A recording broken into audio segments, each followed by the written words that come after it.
The apartment I moved into wasn't large or new, but the price was within my budget. I had just moved to the city, escaping a painful past and in need of a fresh start. The elderly woman who rented me the place was cordial, but there was something strange about her presence. She was odd, with eyes that seemed to see beyond what was right in front of her. She showed me around the rooms, but when we got to the back room, she hesitated before telling me about it. "This is the back room, but well, nobody really uses this room." That's what she said, and although she tried to sound casual, the tone in her voice made me uncomfortable. I didn't ask any more questions about the room at the time, but her words kept echoing in my mind. I wanted a peaceful place to rest, and I didn't mind if the room was a bit more isolated. However, every time I passed that hallway toward the door, an unsettling feeling would wash over me. There was something about that door that both attracted and repelled me at the same time. Life went on, and despite my curiosity, I ignored the back room. The first few days were normal. The apartment was old but cozy, and the neighbors seemed to be discreet, which I appreciated. But as time passed, I noticed something strange about the room. Or rather, about the fact that it was never mentioned by anyone. I talked to other tenants in the building, but no one ever spoke about the back room. They talked about the other apartments, about small plumbing issues and the roof, but that room, it simply didn't exist in anyone's conversation. It wasn't until I began to make friends with a neighbor, Mrs. Clara, that the mystery really deepened. Mrs. Clara lived in the apartment next door and was a kind-looking woman, but with a restless gaze. One time, while we were having coffee in her kitchen, I casually mentioned the back room. "Have you noticed that no one ever uses that room? It's always locked. What do you think about that?" She went silent for a long time.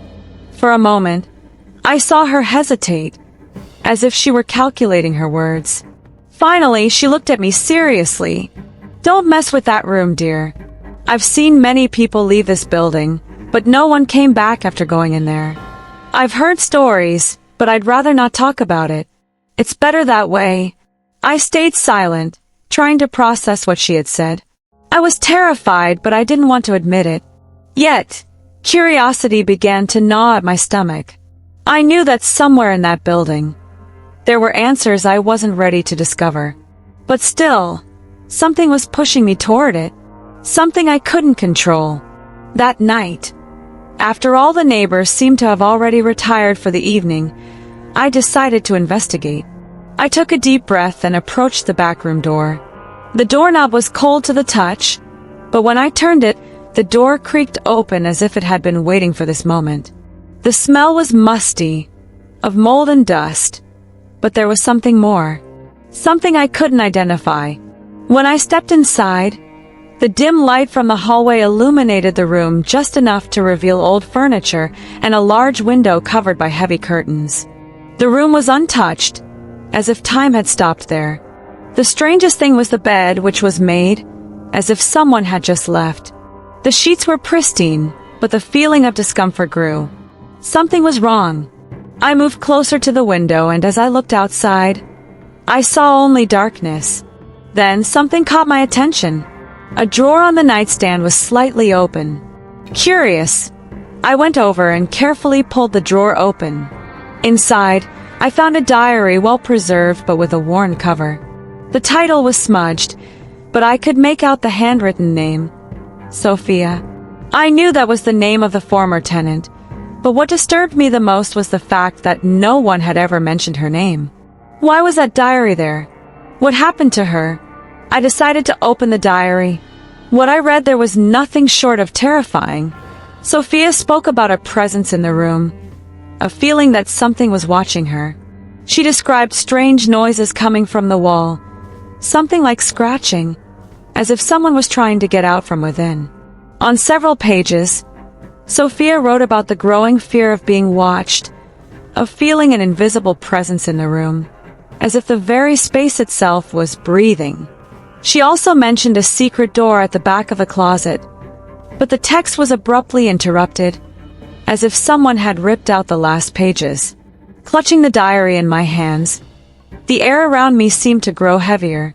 Something wasn't right, and I knew that what Sophia had experienced was now becoming real for me too. I went to the closet, my heart pounding. The secret door. But when I examined the wall behind the closet, I realized there was no hidden door. I was beginning to feel paranoid. Maybe Sophia had gone mad, or maybe the story of the room was just in my head. That night I couldn't sleep. The diary was on the table beside the bed, and the thoughts about what I had read tormented me. I needed to know more. I couldn't just ignore it. I got up early and went to the local police station, trying to convince myself that what I was doing wasn't crazy. When I explained what I had found and mentioned Sophia's name, the officer looked at me strangely. "You're talking about Sophia Almeida, right?" he asked, raising an eyebrow. I nodded, a chill running down my spine. She disappeared here a few years ago, but the investigation didn't lead anywhere. Her things, her furniture, everything was still in the apartment, as if she had just vanished. This wasn't the first time something like this happened in that building. I nearly fainted when he said that. The officer handed me a file with old documents and investigation reports. There were no clear explanations for Sophia's disappearance, but one thing was clear. No one had been seen again after entering the back room. That night, something changed in me. I knew the room was waiting for me, but at the same time, I knew that if I entered it again, I wouldn't come out the same. Something in my instinct told me there was a force, an evil that fed on fear. And this evil was about to reveal itself. I was about to discover something terrible, something that should have remained buried. The following night, the feeling of being watched intensified. I was in my bed, with the lights off, trying to convince myself that Sophia's story was just a product of my disturbed mind. But the silence around me felt too dense, as if the very air was waiting for something. Then, in the middle of the night, something broke the silence. A soft scratching from the hallway, exactly beside the back room. I froze. The sound was faint, almost imperceptible, but it was there. It was as if someone was trying to scratch the wall, or the door, trying to make a way. My body reacted before my mind could process it. I knew the room was somehow alive, but I couldn't resist the curiosity. I had to see it with my own eyes. And so, with my heart racing in my chest, I got out of bed and made my way toward the hallway. The apartment was in complete silence, but as I got closer to the door of the back room, the scratching grew louder. When my hand touched the doorknob, the sound stopped abruptly. A shiver ran down my spine. I was about to open the door when something made me hesitate. There were no more sounds, but there was a palpable presence in the air, as if the house itself was watching me. Still, I pushed the door open. The room was exactly as I had left it the night before, but now something was different. The bed was unmade, the sheets thrown aside. In the center of the room on the table, Sophia's diary was open, as if it had been recently read, even though I had left the book closed the night before. My eyes scanned the room quickly, and then something caught my attention. A small wooden box was on the table, beside the diary. It was very well hidden, as if it had been placed there to be concealed. With trembling hands, I approached and opened it.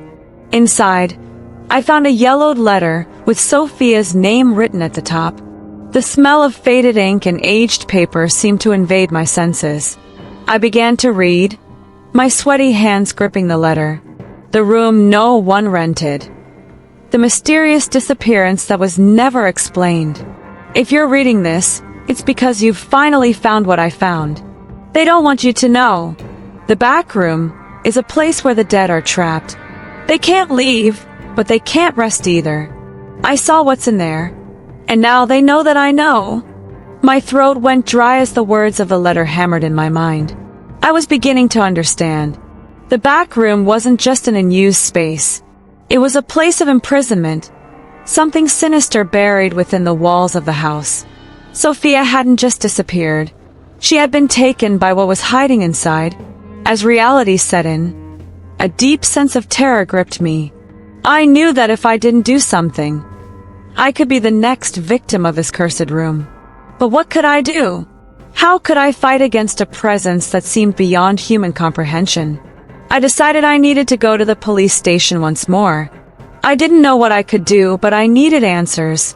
Some way to understand what was happening with that place. On my way to the station, the fear I felt only grew. I knew I wasn't alone. Something was following me. A shadow that moved faster than I did, always lurking. I looked behind me, but there was no one there, just the emptiness of the deserted street. Arriving at the station, I found the officer who had helped me before. I started telling him what I had discovered about the diary and Sophia's letter. His expression changed immediately, as if he knew something I didn't. "You're not the first to try investigating this. Many people have disappeared after entering this building, especially in the back room," he said with a grave expression. "But there's something no one knows. The real story has never been told, and that might be because maybe it's better that way." I insisted. I needed answers, but the officer just shook his head, looking regretful. "Sometimes, it's better not to mess with certain things. What Sophia found, what's in that room, it's something that doesn't belong to this world." Before I could ask more, he handed me an envelope and old file. When I opened it, I saw it was full of newspaper clippings and reports of disappearances, all related to the building. The most frightening of all was a report from 1968, mentioning a young woman named Sophia Almeida. She was one of the building's first residents and disappeared without a trace. But the most disturbing detail was the name of the building. It was the same.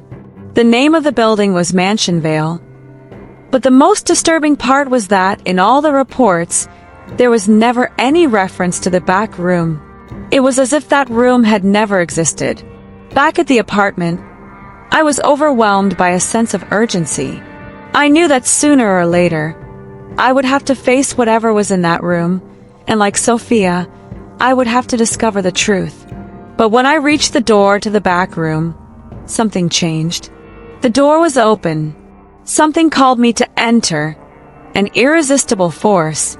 I knew this wasn't normal, but at the same time I couldn't resist. Between fear and the need for answers, I entered the room. What I saw inside was no longer the same. The room was enveloped in a dense, opaque mist, and in the center, a figure slowly formed. It was a woman with pale skin and empty eyes, floating above the bed. Her voice was a distant whisper, but I heard it clearly. "Now you are one of us." And then, the lights went out. If you were chilled by this story and want to know more about mysteries like this, subscribe to the Disturbing Stories channel, share the video, leave a like, and activate the bell to never miss a new terrifying tale. What's behind the door of that room? No one will ever know until it's too late.